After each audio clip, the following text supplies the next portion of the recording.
Hello friends, ಎಲ್ಲರೂ ಹೇಗಿದ್ದೀರಾ? Welcome back to my channel. ಇವತ್ತಿನ ದಿನ ನಾನು ನುಗ್ಗೆ ಸೊಪ್ಪಿನ ಅಡೈ ಅಥವಾ ನುಗ್ಗೆ ಸೊಪ್ಪಿನ ರೊಟ್ಟಿ ಅಂತಲೂ ಹೇಳ್ಬೋದು. ನೋಡ್ತಾ ಇರ್ಬೋದು ಎಷ್ಟು ಸೊಗಸಾಗಿ ಕಾಣ್ತಿದೆ ಅಂತ, ಅಷ್ಟೇ ರುಚಿಯಾಗಿರುತ್ತೆ. ಇವತ್ತಿನ ದಿನ ನಾನು ಈ ನುಗ್ಗೆ ಸೊಪ್ಪಿನ ಅಡೈನ ಯಾವ ರೀತಿ ಮಾಡೋದು ಅಂತ ತೋರಿಸ್ಕೊಡ್ತಾ ಇದ್ದೀನಿ. ನಾನು ಈ ಅಡೈ ಜೊತೆಗೆ ಹುಳಿ ಸಾಂಬಾರನ್ನ ಸರ್ವ್ ಮಾಡಿದ್ದೀನಿ. ಅಂದರೆ ಹಲಸಂದಿ ಕಾಳಿಂದ ಮಾಡಿರೋವಂಥ ಹುಳಿ ಸಾಂಬಾರು. ಈಗ ಯಾವ ರೀತಿ ಮಾಡೋದು ಅಂತ ನೋಡ್ಕೊಳ್ಳೋಣ. ಈಗ ನಾನು ಒಂದು ಕಪ್ನಲ್ಲಿ ದೋಸೆ ಅಕ್ಕಿ ತೊಗೊಂಡಿದ್ದೀನಿ. ನೋಡ್ತಿರ್ಬೋದು, ಇದು ದೋಸೆಗೆ ಬಳಸುವಂಥ ಅಕ್ಕಿ. ನೀವು ಮಾಮೂಲಿ ರೈಸ್ ಬೇಕಾದರೂ ಬಳಸ್ಬೋದು.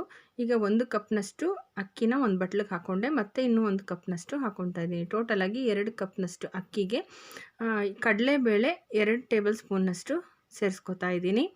ಹಾಗೆ ತೊಗರಿಬೇಳೆನೂ ಸಹ 2 ಟೇಬಲ್ ಸ್ಪೂನಷ್ಟು ಸೇರಿಸ್ಕೊತಾ ಇದ್ದೀನಿ. ನಮಗೆ ಈ ಅಡೈ ಸ್ವಲ್ಪ ಮೆತ್ತಗೆ ಬರಬೇಕು ಅಂದರೆ ಬೇಳೆ ಪ್ರಮಾಣ ಜಾಸ್ತಿ ಮಾಡ್ಕೊಳ್ಬೋದು. ಸ್ವಲ್ಪ ಕ್ರಿಸ್ಪಿಯಾಗಿ ಬರಬೇಕು ಅಂತಂದರೆ ಬೇಳೆ ಪ್ರಮಾಣನ ಕಡಿಮೆ ಹಾಕ್ಕೋಬೇಕು, ಅಕ್ಕಿ ಪ್ರಮಾಣ ಜಾಸ್ತಿ ಇರಬೇಕು.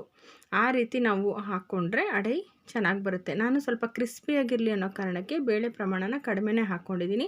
ಹಾಗೆ ಒಣಮೆಣಸಿನ್ಕಾಯಿ ಒಂದು 6ರಿಂದ 7 ಖಾರಕ್ಕೆ ತಕ್ಕಂತೆ ಹಾಕ್ಕೊಂಡು ನೀರು ಸೇರಿಸಿ ಚೆನ್ನಾಗಿ ತೊಳೆದು ಅಕ್ಕಿ ಮತ್ತು ಬೇಳೆ ನೆನೆಯೋದಕ್ಕೆ ಬೇಕಾಗುವಷ್ಟು ನೀರನ್ನು ಸೇರಿಸ್ಕೊತಾ ಇದ್ದೀನಿ. ಅಂದರೆ ಅಕ್ಕಿ ಮುಳುಗುವಷ್ಟು ನೀರು ಸೇರಿಸ್ಕೊಂಡ್ರೆ ಸಾಕಾಗುತ್ತೆ. ಈಗ ನೋಡಿ, ನೀರು ಸೇರಿಸ್ಕೊಂಡಿದ ನಂತರ 2 ಎಸಳಿನಷ್ಟು ಕರಿಬೇವಿನ ಸೊಪ್ಪನ್ನು ಸಹ ಸೇರಿಸ್ಕೊತಾ ಇದ್ದೀನಿ. ಚೆನ್ನಾಗಿ ಅಕ್ಕಿ ಬೇಳೆ ತೊಳೆದಿರೋದ್ರಿಂದ ನೀರನ್ನು ಚೆಲ್ಲೋ ಅವಶ್ಯಕತೆ ಇಲ್ಲ. ರುಬ್ಬಬೇಕಾದ್ರೆ ನಾವು ಇದನ್ನೇ ನೀರನ್ನೇ ಉಪಯೋಗಿಸ್ಕೋಬೋದು. ಈಗ ನಾನು ನೋಡಿ ಮುಚ್ಚಿಟ್ಟು ಒಂದು 4ರಿಂದ 5 ಗಂಟೆಗಳ ಕಾಲ ನೆನೆಯೋದಕ್ಕೆ ಬಿಟ್ಟಿದ್ದೆ.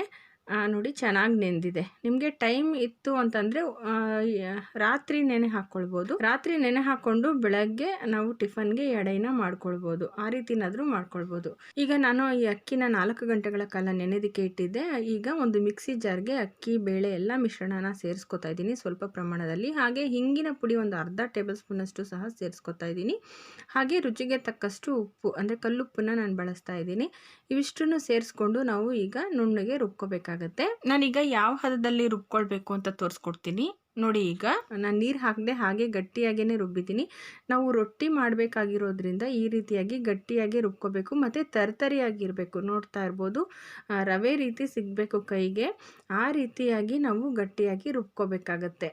ಈ ರೀತಿಯಾಗಿ ರುಬ್ಕೊಂಡ್ರೆ ನಮಗೆ ರೊಟ್ಟಿ ಮಾಡಿದಾಗ ತಿನ್ನೋದಕ್ಕೆ ತುಂಬಾ ರುಚಿಯಾಗಿರುತ್ತೆ ಫ್ರೆಂಡ್ಸ್. ತುಂಬ ನೈಸಾಗಿ ರುಬ್ಬಿಟ್ರೆ ಅಷ್ಟು ಚೆನ್ನಾಗಿರೋದಿಲ್ಲ.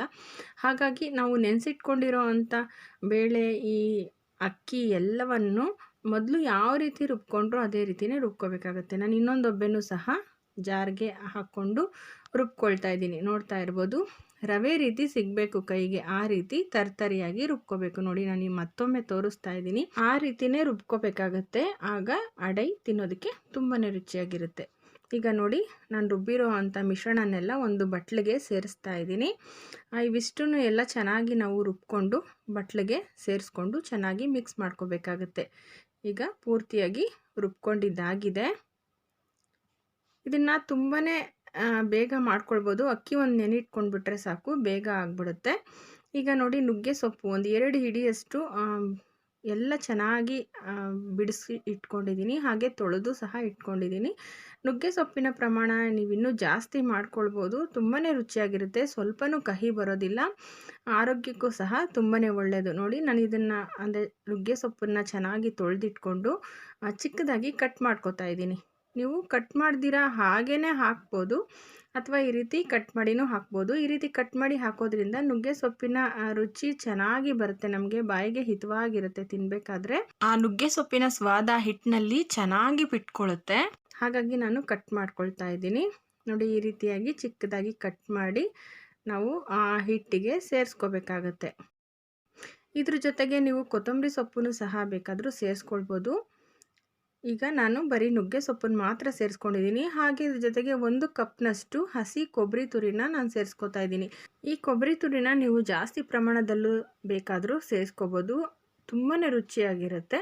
ಅವರವರ ಇಷ್ಟಾನುಸಾರ ನೀವು ಕಡಿಮೆ ಜಾಸ್ತಿ ಮಾಡ್ಕೊಳ್ಬೋದು. ನಾನು 1 ಕಪ್ನಷ್ಟು ಮಾತ್ರ ಸೇರಿಸ್ಕೊಂಡು ಈಗ ಚೆನ್ನಾಗಿ ಮಿಕ್ಸ್ ಮಾಡ್ಕೊಳ್ತಾ ಇದ್ದೀನಿ. ಈ ಹಿಟ್ಟಿಗೆ ನುಗ್ಗೆ ಸೊಪ್ಪು ಮತ್ತು ಈ ಕೊಬ್ಬರಿ ತುರಿ ಎಲ್ಲ ಹದವಾಗಿ ಹೊಂದ್ಕೋಬೇಕು, ಆ ರೀತಿ ಮಿಕ್ಸ್ ಮಾಡ್ಕೋಬೇಕು. ನೋಡಿ ಈಗ ಮಿಕ್ಸ್ ಮಾಡ್ಕೊಂಡಿದ್ದಾಯಿತು. ರುಚಿಗೆ ತಕ್ಕಷ್ಟು ಉಪ್ಪನ್ನು ಸಹ ಸೇರಿಸ್ಕೊಂಡು ಈಗ ಇನ್ನೊಂದು ಸಾರಿ ನಾನು ಚೆನ್ನಾಗಿ ಮಿಕ್ಸ್ ಮಾಡ್ಕೊಳ್ತಾ ಇದ್ದೀನಿ. ಹಾಗೆ ಇನ್ನೊಂದು ಕಡೆ ನಾನು ಹೆಂಚನ್ನು ಮೊದಲೇ ಬಿಸಿಗಿಟ್ಟಿದ್ದೆ. ಅದು ಬಿಸಿ ಆದ ನಂತರ ನೋಡಿ ಸ್ವಲ್ಪ ಎಣ್ಣೆನ ಹಾಕ್ಕೋಬೇಕು. ಹಾಗೆ ಒಂದು ಬಟ್ಲಲ್ಲಿ ನೀರನ್ನು ಸಹ ಇಟ್ಕೊಂಡಿರಬೇಕು. ಅದರಲ್ಲಿ ನಾವು ಕೈನ ತೇವ ಮಾಡಿಕೊಂಡು ನಾವು ಹಿಟ್ಟನ್ನು ಒಂದು ಸಾರಿ ಚೆನ್ನಾಗಿ ಮಿಕ್ಸ್ ಮಾಡಿಕೊಂಡು ಹಿಟ್ಟನ್ನು ತೊಗೋಬೇಕಾಗತ್ತೆ. ರೊಟ್ಟಿ ತಟ್ಟಬೇಕಾದ್ರೆ ಈ ನೀರನ್ನು ಒಂದು ಬಟ್ಲಲ್ಲಿ ಇಟ್ಕೊಂಡೇ ಇರಬೇಕು. ನಮಗೆ ರೊಟ್ಟಿ ತಟ್ಟೋದಕ್ಕೆ ತುಂಬಾ ಸುಲಭ ಆಗುತ್ತೆ. ನೋಡಿ ಕೈ ತೇವ ಮಾಡಿಕೊಂಡು ಈ ಹಿಟ್ಟನ್ನು ಸ್ವಲ್ಪ ತೊಗೋಬೇಕು. ತೊಗೊಂಡು ಹೆಂಚನ್ನು ನಾನು ಲೋ ಫ್ಲೇಮಲ್ಲೇ ಇಟ್ಟಿದ್ದೀನಿ. ಹಾಗೆ ಸ್ವಲ್ಪ ಹಿಟ್ಟನ್ನು ಎಣ್ಣೆಯಲ್ಲಿ ಈ ರೀತಿ ರೌಂಡಾಗಿ ಒಂದು ಸಾರಿ ಸವರಿ ಉಲ್ಟಾ ತಿರುವು ಹಾಕ್ಕೋಬೇಕು. ಆ ರೀತಿ ಹಾಕ್ಕೊಳ್ಳೋದ್ರಿಂದ ರೊಟ್ಟಿ ತಟ್ಟೋದಕ್ಕೆ ತುಂಬಾ ಸುಲಭ ಆಗುತ್ತೆ. ನೋಡಿ ರೊಟ್ಟಿ ಮೇಲೆ ಬರೋದಿಲ್ಲ, ಚೆನ್ನಾಗಿ ಹೆಂಚಿಗೆ ಕಚ್ಕೊಳ್ಳುತ್ತೆ. ಆ ರೀತಿ ಕಚ್ಕೊಂಡ್ರೆ ನಮಗೆ ರೊಟ್ಟಿ ತಟ್ಟೋದಕ್ಕೆ ತುಂಬ ಸುಲಭ ಆಗುತ್ತೆ. ನೋಡಿ ಈ ರೀತಿ ಬಟ್ಲಲ್ಲಿ ನೀರಿಟ್ಟಿರ್ತೀವಲ್ಲ ಅದನ್ನು ಕೈನ ತೇವ ಮಾಡಿಕೊಂಡು ನಾವು ರೊಟ್ಟಿನ ತಟ್ಟಬೇಕು. ಮತ್ತು ಹೆಂಚು ಬಿಸಿ ಇದ್ದರೆ ನಮಗೆ ಕೈಗೆ ಬಿಸಿ ತಾಕೋದಿಲ್ಲ. ಈ ರೀತಿಯಾಗಿ ನಾವು ತಟ್ಕೋಬೇಕಾಗತ್ತೆ. ಆದರೆ ಯಾವಾಗಲೂ ನಾವು ಲೋ ಫ್ಲೇಮ್ ಇಟ್ಟಿನೇ ರೊಟ್ಟಿನ ತಟ್ಕೋಬೇಕಾಗತ್ತೆ.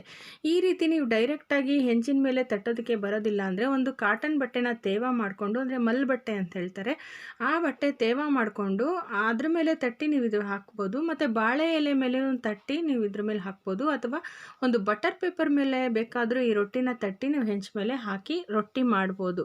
ನನಗೆ ಈ ಹೆಂಚಿನ ಮೇಲೆ ರೊಟ್ಟಿ ತಟ್ಟಿ ಮಾಡೋದ್ರಿಂದ ತುಂಬಾ ರುಚಿಯಾಗಿರುತ್ತೆ. ಹಾಗಾಗಿ ನಾನು ಯಾವಾಗಲೂ ಯಾವುದೇ ರೊಟ್ಟಿ ಮಾಡಬೇಕಂದ್ರೂ ಹೆಂಚಿನ ಮೇಲೆ ತಟ್ಟಿನೇ ಮಾಡ್ತೀನಿ. ಅವರವರ ರುಚಿಗನುಸಾರವಾಗಿ ನಿಮಗೆ ಯಾವುದು ಸುಲಭನೋ ಆ ರೀತಿ ಮಾಡ್ಕೊಳ್ಬೋದು. ನಾನು ಇಷ್ಟು ಆಪ್ಷನ್ಸ್ ಹೇಳಿದ್ದೀನಿ, ಅದರಲ್ಲಿ ನೀವು ಯಾವುದಾದ್ರೂ ಮಾಡ್ಕೊಳ್ಬೋದು.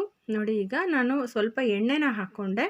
ಎಣ್ಣೆನ ಹಾಕ್ಕೊಂಡು ಅಂದರೆ ರೊಟ್ಟಿ ತಟ್ಟಿದಾದಮೇಲೆ ಫ್ಲೇಮ್ನ ಜಾಸ್ತಿ ಮಾಡ್ಕೊಳ್ಬೇಕು. ನಂತರ ನಾವು ಎಣ್ಣೆ ಹಾಕ್ಕೊಂಡು ತಿರುವು ಹಾಕ್ಕೊಂಡಿದ್ದೀನಿ. ಮತ್ತೆ ನೋಡಿ ಸ್ವಲ್ಪ ಎಣ್ಣೆ ಹಾಕಿ ಈ ರೀತಿ ಪ್ರೆಸ್ ಮಾಡಿ ನಾವು ಬೇಯಿಸ್ಕೋಬೇಕು ರೊಟ್ಟಿನ. ಆ ರೀತಿ ಬೇಯಿಸ್ಕೊಳ್ಳೋದ್ರಿಂದ ಎಲ್ಲ ಕಡೆ ಹದವಾಗಿ ರೊಟ್ಟಿ ಚೆನ್ನಾಗಿ ಬೇಯುತ್ತೆ. ನುಗ್ಗೆ ಸೊಪ್ಪು ಸಹ ಹದವಾಗಿ ಬೇಯುತ್ತೆ. ನೋಡಿ ತುಂಬ ಕಷ್ಟ ಏನಿಲ್ಲ, ತುಂಬಾ ಸುಲಭ ಈ ರೊಟ್ಟಿ ಮಾಡೋದು. ನುಗ್ಗೆ ಸೊಪ್ಪು ಹೊಂದಿದ್ರೆ ಸಾಕು. ನುಗ್ಗೆ ಸೊಪ್ಪಿಗೆ ಬದಲಾಗಿ ನೀವು ಬೇರೆ ಸೊಪ್ಪನ್ನು ಸಹ ಬಳಸಿ, ಅಂದರೆ ಆ ಸೊಪ್ಪು ಸಿಗದೇ ಇದ್ದಾಗ ಬೇರೆ ಸೊಪ್ಪು ಬಳಸಿ ಈ ರೊಟ್ಟಿನ ಮಾಡ್ಕೊಳ್ಬೋದು. ಆದರೆ ನುಗ್ಗೆ ಸೊಪ್ಪಿನ ರುಚಿ ಈ ರೊಟ್ಟಿಗೆ ತುಂಬಾ ಚೆನ್ನಾಗಿರುತ್ತೆ. ಈ ನುಗ್ಗೆ ಸೊಪ್ಪು ಸಿಕ್ಕಿದಾಗ ಈ ರೀತಿಯಾಗಿ ನೀವು ರೊಟ್ಟಿನ ಮಾಡ್ಕೊಳ್ಳಿ, ತುಂಬಾ ಚೆನ್ನಾಗಿರುತ್ತೆ. ನೋಡಿ ಎರಡು ಕಡೆನೂ ಚೆನ್ನಾಗಿ ಹದವಾಗಿ ಬೇಯಿಸ್ಕೊಂಡು ಒಂದು ಪ್ಲೇಟ್ಗೆ ಹಾಕ್ಕೊಂಡಿದ್ದೀನಿ. ಹಿಂಬದಿಯಲ್ಲಿ ಕೆಂಪಗೆ ಕ್ರಿಸ್ಪಿಯಾಗಿ ಚೆನ್ನಾಗಿ ಬೆಂದಿದೆ, ಮೇಲೇನು ಸಾಫ್ಟಾಗಿ ಕ್ರಿಸ್ಪಿಯಾಗಿ ಬಂದಿದೆ. ಈಗ ಮತ್ತೊಂದು ರೊಟ್ಟಿನೂ ನಾನು ಯಾವ ರೀತಿ ತಟ್ಟೋದನ್ನು ತೋರಿಸ್ತಾ ಇದ್ದೀನಿ. ನೋಡಿ ಹೆಂಚಿನ ಮೇಲೆ ಸ್ವಲ್ಪ ಎಣ್ಣೆ ಹಾಕ್ಕೊಂಡಿದ್ದೀನಿ, ಪೂರ್ತಿ ಲೋ ಫ್ಲೇಮ್ ಇಟ್ಟಿದ್ದೀನಿ. ಮತ್ತು ಕೈನ ತೇವ ಮಾಡಿಕೊಂಡು ಆ ಹಿಟ್ಟನ್ನು ತೊಗೋತಾ ಇದ್ದೀನಿ. ನೋಡಿ ಸ್ವಲ್ಪ ಪ್ರಮಾಣದಲ್ಲಿ ತೊಗೊಂಡು ಈ ರೀತಿಯಾಗಿ ನಾವು ತಿರುಕೊಳ್ಬೇಕು. ಸ್ವಲ್ಪ ಹಿಟ್ಟನ್ನು ತಿರುವಿ ಈ ರೀತಿ ತಿರುವು ಹಾಕ್ಕೊಂಡ್ರೆ ನೋಡಿ ರೊಟ್ಟಿ ತಟ್ಟೋದಕ್ಕೆ ತುಂಬ ಸುಲಭ ಆಗುತ್ತೆ. ನೋಡಿ ಕೈ ತೇವ ಮಾಡಿಕೊಂಡು ಈ ರೀತಿ ತಟ್ತಾ ಇದ್ದರೆ ಎಲ್ಲೂ ಒಂದು ಕಡೆನೂ ಬ್ರೇಕ್ ಆಗೋದಿಲ್ಲ, ಅಂದರೆ ಕಟ್ ಆಗೋದಿಲ್ಲ, ಚೆನ್ನಾಗಿ ಹದವಾಗಿ ಬರುತ್ತೆ. ಮತ್ತು ಮಧ್ಯದಲ್ಲಿ ನಾವು ಈ ರೀತಿ ಹೋಲ್ ಮಾಡೋದ್ರಿಂದ ಆ ರೊಟ್ಟಿ ಎಲ್ಲ ಕಡೆ ಹದವಾಗಿ ಬೇಯುತ್ತೆ. ಹಾಗಾಗಿ ಈ ರೀತಿ ಹೋಲ್ ಮಾಡ್ಕೋಬೇಕು. ನಂತರ ನಾನೀಗ ತುಪ್ಪನ ಹಾಕ್ಕೋತಾ ಇದ್ದೀನಿ. ನೀವು ತುಪ್ಪ ಅಥವಾ ಬೆಣ್ಣೆ, ಎಣ್ಣೆ ಯಾವುದಾದ್ರೂ ಬಳಸ್ಬೋದು. ನೋಡಿ ಫ್ರೆಂಡ್ಸ್, ನಾನು ಈ ರೊಟ್ಟಿಗೆ ಈರುಳ್ಳಿ ಆಗಲಿ ಅಥವಾ ಕರಿಬೇವಿನ ಸೊಪ್ಪಾಗಲಿ ಏನೂ ಬಳಸಿಲ್ಲ, ಹಾಗೇ ತುಂಬಾ ರುಚಿಯಾಗಿರುತ್ತೆ ಫ್ರೆಂಡ್ಸ್. ನೋಡಿ ಈ ರೀತಿ ಬೆಳ್ಳಗೆ ಇರೋ ಜಾಗದಲ್ಲೆಲ್ಲ ಕೈ ತೇವ ಮಾಡಿಕೊಂಡು ಆ ಬೆಳ್ಳಗಿರೋ ಜಾಗದಲ್ಲಿ ನೀರನ್ನು ಸವರಿದ್ರೆ ಆ ಬೆಳ್ಳಗಿರೋದೆಲ್ಲ ಹೋಗುತ್ತೆ. ನಾವು ಅಕ್ಕಿ ಪ್ರಮಾಣ ಜಾಸ್ತಿ ಹಾಕಿರೋದ್ರಿಂದ ಆ ರೀತಿ ಆಗುತ್ತೆ ಅಷ್ಟೇ. ಮತ್ತು ಅಥವಾ ನಿಮಗೆ ಕೈ ಬಿಸಿ ಆಗುತ್ತೆ, ಕೈಗೆ ಬಿಸಿ ತಗಲುತ್ತೆ ಅನ್ನೋದಾದರೆ ಒಂದು ಕಾಟನ್ ಬಟ್ಟೆಯಿಂದ ತೇವ ಮಾಡಿಕೊಂಡು ಆ ರೊಟ್ಟಿ ಬೆಳ್ಳಗಿರೋ ಕಡೆ ಎಲ್ಲ ನೀವು ಪ್ರೆಸ್ ಮಾಡ್ಬೋದು, ಆಗ ಹೋಗುತ್ತದು. ಈಗ ಉಳಿದಿರೋ ಹಿಟ್ಟನ್ನು ನಾನು ಹಾಗೆ ಫ್ರಿಡ್ಜಲ್ಲಿ ಎತ್ತಿಡ್ತೀನಿ. ಒಂದು ಏರ್ಟೈಟ್ ಬಾಕ್ಸಲ್ಲಿ ಹಾಕಿನೂ ಎತ್ತಿಡ್ಬೋದು. ಬೇಕು ಅಂದಾಗೆಲ್ಲ ಬಿಸಿಯಾಗಿ ರೊಟ್ಟಿನ ಮಾಡಿಕೊಡ್ಬೋದು. ಎಲ್ಲರೂ ಸಹ ಇಷ್ಟಪಟ್ಟು ತಿಂತಾರೆ, ಆರೋಗ್ಯಕ್ಕೂ ಸಹ ತುಂಬಾ ಒಳ್ಳೆಯದು. ನೋಡಿ ಈಗ ನಾನು ಜಾಸ್ತಿನೇ ತುಪ್ಪ ಬಳಸಿ ನಾನು ಈ ರೊಟ್ಟಿನ ಮಾಡ್ತಾಯಿದ್ದೀನಿ. ಅದ್ರ ಘಮ ತುಂಬ ಚೆನ್ನಾಗಿರುತ್ತೆ. ಎರಡು ಕಡೆಯೂ ಚೆನ್ನಾಗಿ ಪ್ರೆಸ್ ಮಾಡಿ ರೊಟ್ಟಿನ ಹದವಾಗಿ ಮೀಡಿಯಮ್ ಫ್ಲೇಮಲ್ಲಿ ಬೇಯಿಸ್ಕೊಂಡಿದ್ದೀನಿ. ನೋಡಿ ನಾವು ರೊಟ್ಟಿ ತಟ್ಟಬೇಕಾದ್ರೆ ಮಾತ್ರ ಲೋ ಫ್ಲೇಮ್ ಇಡಬೇಕು.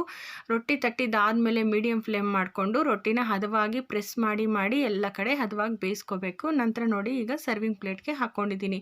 ಹಾಗೆ ಇದ್ರ ಜೊತೆಗೆ ನಾನು ಹಲಸಂದಿ ಕಾಳು, ಮುಲ್ಲಂಗಿ, ಹುರುಳಿಕಾಯಿ ಮತ್ತು ಕ್ಯಾರೆಟ್ ಮಿಕ್ಸ್ ಎಲ್ಲ ತರಕಾರಿ ಕಾಳು ಹಾಕಿ ಹುಳಿ ಸಾಂಬಾರು ಮಾಡಿದ್ದೆ. ಅದನ್ನು ನಾನು ಸರ್ವ್ ಮಾಡ್ತಾ ಇದ್ದೀನಿ. ತುಂಬಾ ಚೆನ್ನಾಗಿರುತ್ತೆ ಸಾಂಬಾರ್ ಜೊತೆ ಈ ಅಡೈನ ತಿನ್ನೋದಕ್ಕೆ. ನಿಮಗೆ ಸಾಂಬಾರು ಬೇಡ ಅಂದರೆ ಚಟ್ನಿ ಅಥವಾ ಉಪ್ಪಿನಕಾಯಿ ಸಾಗು ಮತ್ತು ಯಾವುದೇ ರೀತಿಯ ಪಲ್ಯದ ಜೊತೆ ತಿನ್ಬೋದು ಅಥವಾ ಹಾಗೇನೂ ತಿನ್ಬೋದು. ಅಷ್ಟು ರುಚಿಯಾಗಿರುತ್ತೆ. ಖಂಡಿತವಾಗ್ಲೂ ನಿಮ್ಮೆಲ್ಲರಿಗೂ ಈ ರೆಸಿಪಿ ಇಷ್ಟ ಆಗಿದೆ ಅನ್ಕೊತೀನಿ. ಒಂದು ಸರಿನಾದರೂ ಟ್ರೈ ಮಾಡಿ ನೋಡಿ. ನೋಡಿ, ಈಗ ನಾನು ಕಟ್ ಮಾಡಿ ತೋರಿಸ್ತಾ ಇದ್ದೀನಿ ಎಷ್ಟು ಹದವಾಗಿ ಆಗಿದೆ ಅಂತ. ಮೇಲೆ ಸ್ವಲ್ಪ ಸಾಫ್ಟಾಗಿರುತ್ತೆ, ಹಿಂಬದಿಯಲ್ಲಿ ಕ್ರಿಸ್ಪಿಯಾಗಿರುತ್ತೆ. ಮಕ್ಕಳು ಸಹ ಇಷ್ಟಪಟ್ಟು ತಿಂತಾರೆ. ನಮ್ಮ ಮನೆಯಲ್ಲಿ ಮಕ್ಕಳಿಗೆ ಈ ಅಡೈ ಅಂದರೆ ತುಂಬಾ ಇಷ್ಟ. ಯಾವಾಗಲೂ ಮಾಡಿಕೊಡು ಅಂತ ಕೇಳ್ತಾ ಇರ್ತಾರೆ. ನೋಡಿ, ನಾನು ಸಾಂಬಾರ್ ಜೊತೆ ಸರ್ವ್ ಮಾಡ್ತಾ ಇದ್ದೀನಿ. ಸಖತ್ತಾಗಿರುತ್ತೆ. ಖಂಡಿತವಾಗ್ಲೂ ಎಲ್ಲರಿಗೂ ಈ ರೆಸಿಪಿ ಇಷ್ಟ ಆಗಿದೆ ಅನ್ಕೊತೀನಿ. ಒಂದು ಸರಿನಾದರೂ ಟ್ರೈ ಮಾಡಿ ನೋಡಿ, ಹೇಗಿತ್ತು ಅಂತ ಕಮೆಂಟ್ ಮಾಡಿ. ಹಾಗೆ ನಿಮಗೆ ಈ ರೆಸಿಪಿ ಇಷ್ಟ ಆದರೆ ನಿಮ್ಮ ಫ್ರೆಂಡ್ಸ್ಗಳಿಗೆ ಶೇರ್ ಮಾಡಿ. ನಮ್ಮ ಚಾನಲ್ಗೆ ಸಬ್ಸ್ಕ್ರೈಬ್ ಆಗೋದನ್ನು ಮರಿಬೇಡಿ ಫ್ರೆಂಡ್ಸ್. ನೋಡಿ, ಮತ್ತೊಮ್ಮೆ ನಾನು ಕಟ್ ಮಾಡಿ ತೋರಿಸ್ತಾ ಇದ್ದೀನಿ. ಎಷ್ಟು ಚೆನ್ನಾಗಿ ಕಟ್ ಆಗ್ತಾ ಇದೆ ಅಂತ ಹೇಳಿಬಿಟ್ಟು. ಅಷ್ಟು ಸಖತ್ತಾಗಿತ್ತು.